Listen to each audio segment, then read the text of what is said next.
નમસ્કાર દર્શક મિત્રો, હું છું રૂપલ લુણીચિયા. સંપૂર્ણ ન્યૂઝમાં આપનું સ્વાગત છે.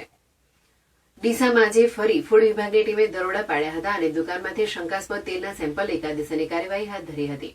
ડીસા તાલુકાના માલગઢ ગામે રહેતા સુખદેવભાઈ માળીએ 15 દિવસ અગાઉ રીસાલા બજારમાં આવેલ કનૈયા ટ્રેડિંગ નામની દુકાનમાંથી તેલનો ડબ્બો ખરીદ્યો હતો.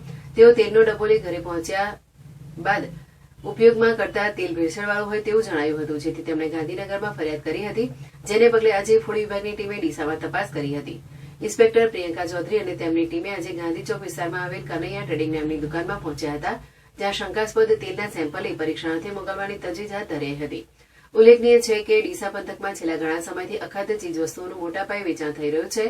ફૂડ વિભાગ પણ અવારનવાર દરોડા પાડી આવા તત્વો સામે કાર્યવાહી કરે છે. તેમ છતાં પણ કેટલાક લોકો વધુ લાભ કમાવાની લાઈમાં હજુ પણ અખાદ્ય ચીજવસ્તુઓનું ખુલ્લેઆમ વેચાણ કરી રહ્યા છે. ત્યારે આવા તત્વો સામે કડક કાર્યવાહી થાય તેવી લોકોમાં માંગ ઉઠી છે.